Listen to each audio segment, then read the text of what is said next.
Welcome to chemistry with Manish Soni YouTube channel. आज इस video में मैं कुछ अलग आप लोगों के लिए लेके आया हूँ। काफ़ी बच्चों के मैसेज मेरे पास आ रहे थे कि सर आप हमें चैप्टर नंबर 10, 11, 12 और 13 के इम्पोर्टेंट क्वेश्चंस बताइए। क्योंकि इन चैप्टर्स में इतनी ज़्यादा रिएक्शंस भरी हुई पड़ी है कि एक साधारण बच्चे के लिए इतनी सारी रिएक्शंस याद रखना थोड़ा मुश्किल काम होता है। अन्य सब्जेक्ट भी पढ़ने होते हैं, केमिस्ट्री के अंदर अन्य चैप्टर्स भी पढ़ने होते हैं, इसलिए थोड़ा सा मुश्किल काम होता है। तो आज इस वीडियो में मैं आपको चैप्टर नंबर 11 के इम्पोर्टेंट क्वेश्चंस बताऊंगा। देखिएगा, कुछ बच्चे क्या करते हैं कि इतनी सारी रिएक्शंस को देख करके घबरा जाते हैं और वो फिर चैप्टर को पूरा ही छोड़ देते हैं कि यार ये नहीं होगा हमसे, इतनी सारी रिएक्शंस याद नहीं होगी, और फिर उनके लिए ये बड़े ही एक प्रॉब्लम वाली बात हो जाती है। लेकिन आपको ऐसा नहीं करना है। चैप्टर नंबर 10, 11, 12 और 13 में मैं आपको कुछ इम्पोर्टेंट क्वेश्चंस बताऊंगा। उन क्वेश्चंस को यदि आप पढ़ लेते हो तो 95% आपका क्वेश्चन सॉल्व हो जाएगा। तो वैसे आपको पूरा चैप्टर ही पढ़ना है, लेकिन आप इनके ऊपर रिस्क ले सकते हैं। ये जो रिएक्शंस मैं आपको बताऊंगा, ये जो क्वेश्चंस मैं आपको बताऊंगा, बोर्ड एग्जाम में इन्हीं में से ही लगभग पूछी जाती है। तो शुरुआत करते हैं चैप्टर नंबर 11 के इम्पोर्टेंट क्वेश्चंस की। ठीक है, तो सबसे पहले हम 11 नंबर चैप्टर के क्वेश्चंस की बात कर रहे हैं। मैं कुछ क्वेश्चंस मैंने लिखे हैं, नोट किए हैं। तो सबसे पहला जो क्वेश्चन है वो आपको ध्यान रखना है, एल्कीन का जल योजन। एल्कीन का जल योजन, देखिएगा, जल योजन में 3 रिएक्शंस दे रखी हैं, है ना। जल योजन में कितनी रिएक्शंस दे रखी हैं? 3। एक तो तनु अम्ल, एक हाइड्रोबोरोनीकरण ऑक्सीकरण,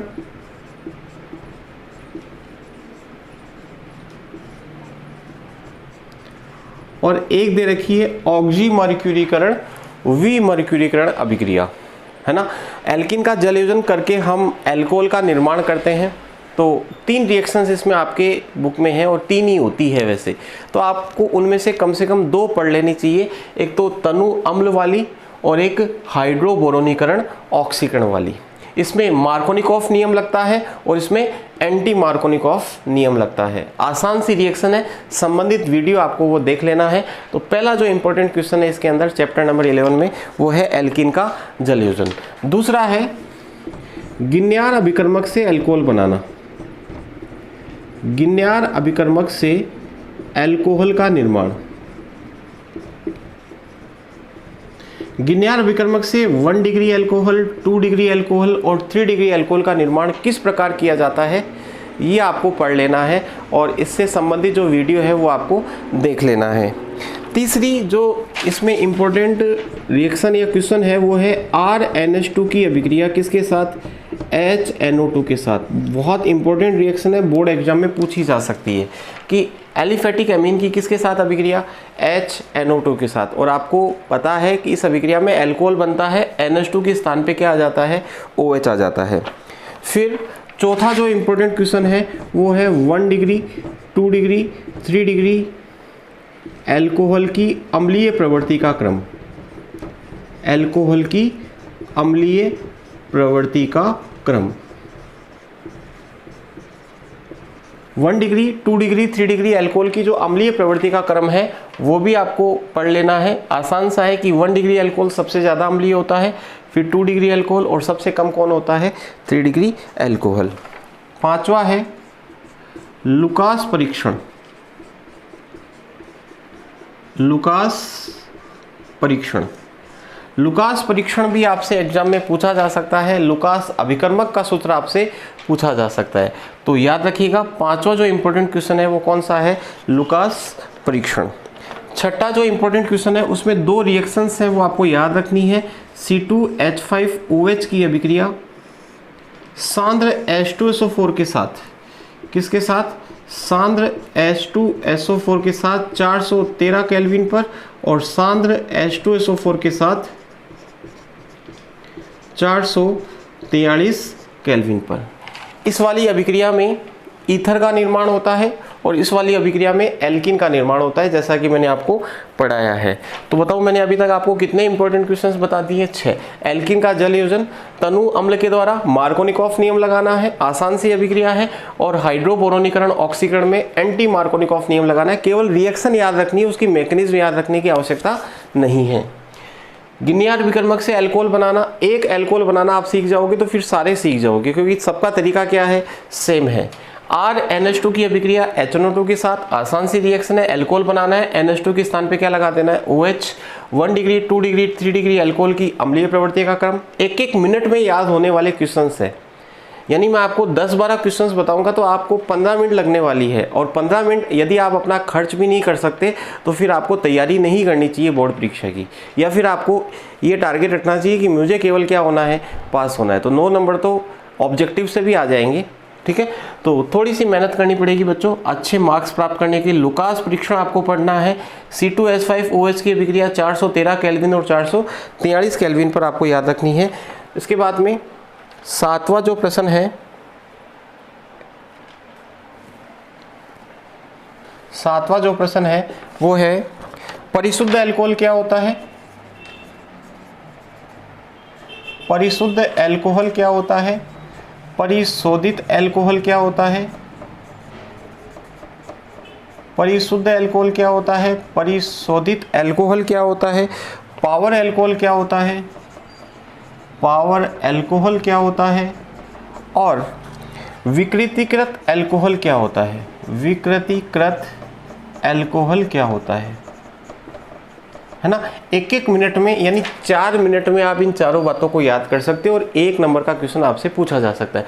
परिशुद्ध अल्कोहल क्या होता है? 100% शुद्ध अल्कोहल परिशुद्ध अल्कोहल कहलाता है। परिशोधित अल्कोहल क्या होता है? 95.5% तो अल्कोहल और 4.5% वाटर, ठीक है। परिशुद्ध परिशोधित होता है। परिशुद्ध अल्कोहल का मतलब 100% शुद्ध एथिल अल्कोहल, इसमें 95.5 एथिल अल्कोहल प्लस 4.5% क्या होता है? वाटर होता है। पावर अल्कोहल में क्या करते हैं? पावर उत्पन्न करने के लिए हम उसके अंदर जो पेट्रोल होता है उसमें अल्कोहल और बेंजीन और ईथर मिला देते हैं। बेंजीन, ईथर और अल्कोहल मिला के पेट्रोल में क्या बनाया जाता है? Power alcohol. और विकृतीकृत अल्कोहल का मतलब होता है कि पीने वाली जो शराब होती है एथिल अल्कोहल, उसको पीने अयोग्य बनाने के लिए उसमें मेथेनॉल, पिरिडीन मिला दिया जाता है। मेथेनॉल और क्या मिला दिया जाता है? पिरिडीन या रंजक मिला दिए जाते हैं। ऐसे अल्कोहल को क्या कहते हैं? विकृतीकृत अल्कोहल कहते हैं। तो इन चारों को आप बुक में से पढ़ लीजिएगा, बहुत इंपॉर्टेंट है, आपसे क्वेश्चन पूछा जा सकता है। फिर आपको 8 नंबर पे याद रखना है कि पारदर्शी साबुन बनाने के लिए क्या काम में लेते हैं? पारदर्शी साबुन बनाने के लिए क्या काम में लिया जाता है? तो पारदर्शी साबुन, जैसे आपने पीएच साबुन देखी होगी, उसको बनाने के लिए एथिल अल्कोहल या ग्लिसरॉल काम में लिया जाता है। एथिल अल्कोहल या ग्लिसरॉल काम में लिया जाता है। किसको बनाने के लिए? पारदर्शी साबुन बनाने के लिए। 9वां जो क्वेश्चन आपको ध्यान रखना है वो है फिनॉल का नाइट्रीकरण।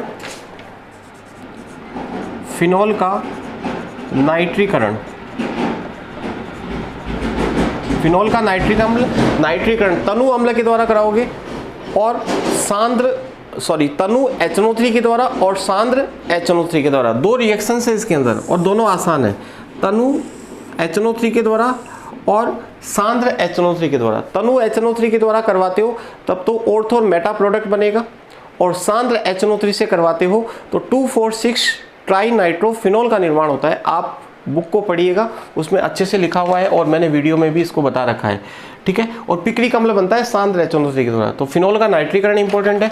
फिनॉल का ब्रोमीनीकरण इंपॉर्टेंट है। फिनॉल का ब्रोमीनीकरण, फिनॉल का ब्रोमीनीकरण भी क्या है? इंपॉर्टेंट। और ब्रोमीनीकरण भी देखो 2 रिएक्शन है उसके अंदर।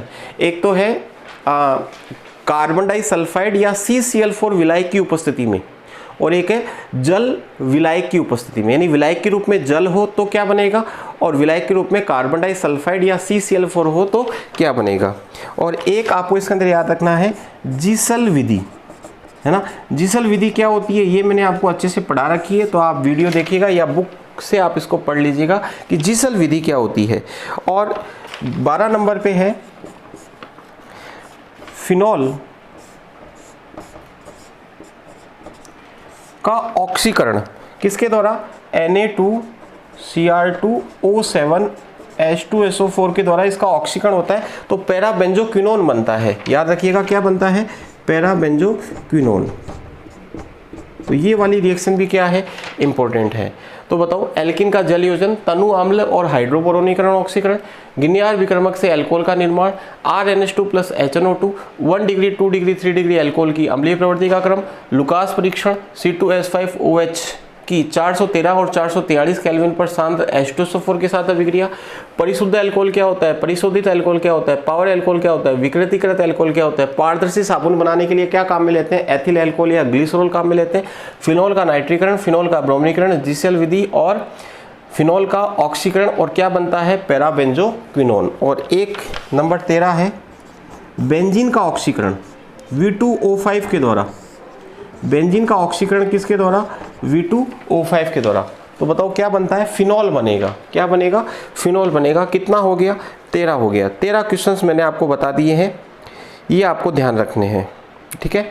तो बताओ ये 13 क्वेश्चंस हैं इस चैप्टर के अंदर इंपॉर्टेंट। ऐसा नहीं है बाकी इंपॉर्टेंट नहीं है, लेकिन ये सबसे ज़्यादा इंपॉर्टेंट है। अगर आप इनको पढ़ लेते हो तो आपका चैप्टर नंबर 11 लगभग क्या हो जाएगा, तैयार हो जाएगा। तो यदि आपको वीडियो अच्छा लगा हो तो लाइक कीजिएगा और इस वीडियो को ज़्यादा से ज़्यादा शेयर कीजिएगा कि चैप्टर नंबर 11 के इंपॉर्टेंट क्वेश्चन सभी तक पहुंच पाए। अब देखिएगा इतनी सी बातें पढ़नी है, केवल 13 बातें हैं। अगर आप इनको पढ़ो तो मेरे हिसाब से 15-20 मिनट का समय लगने वाला है। 15-20 मिनट में अगर आप इसको पढ़ सकते हो तो निश्चित रूप से आपको इनको पढ़ लेना चाहिए, ठीक है। तो मिलते हैं अगले वीडियो में जिसमें हम एमीन के बारे में बात करेंगे। एमीन वाला वीडियो जल्द ही कल सुबह तक आ जाएगा। अगला जो वीडियो है एमीन का वो कल सुबह तक आ जाएगा और आप इसका स्क्रीनशॉट ले लीजिएगा और इन क्वेश्चंस को कम से कम आपको तैयार कर लेना चाहिए। धन्यवाद।